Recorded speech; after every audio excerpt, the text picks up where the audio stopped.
আসসালামু আলাইকুম সবাইকে। জাস্ট ১০ মিনিট আগে আমি বলছিলাম যে আসলে আমি শিওর না যে ওসমান হাদি ভাই মারা গেছে কিনা, অনেক জায়গা থেকে শুনতেছি। তো বিশ্বাস হচ্ছিল না, তো স্ট্রিম মিডিয়াগুলো প্রচার শুরু করছে আপনার কিছুক্ষণ আগে থেকেই। তো ওসমান হাদি ভাই সত্যিই মারা গেছেন।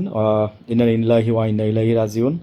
ওনার আত্মার মাগফিরাত কামনা করি। আর হচ্ছে যে শাহবাগে আপনার সব মানুষ জড়ো হয়ে গেছে এরই মধ্যে। উত্তাল শাহবাগ, এবং স্বরাষ্ট্রমন্ত্রীর বা আরও অনেকেরই পদত্যাগ যাচ্ছে। তো আহ, আজকে রাত্রে 9:30টার দিকে আপনার ওনার লাইফ সাপোর্ট যেটা ছিল এটা খুলে ফেলছে। আমি আমার ফার্স্ট ভিডিওতে বলছিলাম যে বাঁচার সম্ভাবনা 5%। ওনার মস্তিষ্কের ভিতর দিয়ে গুলিটা ওই দিকে গেছে এবং বেরিয়ে গেছে, এবং আপনার মস্তিষ্কটাই ক্ষতি হয়েছে। আমি তখনই বলছি যে কোমায় চলে গেছিল উনি, আর বাঁচবে কিনা জানি না, ক্লিনিক্যালি ডেথ।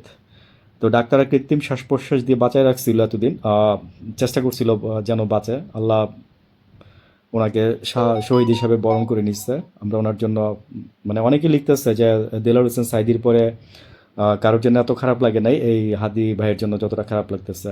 আমিও মন থেকে সেরকমই ফিল করতেছি। এবং আমার আগের ভিডিওতে আমি দোয়া চেয়ে বলে সবাইকে বলছিলাম যে দোয়া করি। তো এই কথা আর কি। ভালো থাকবেন সবাই। আসসালামু আলাইকুম।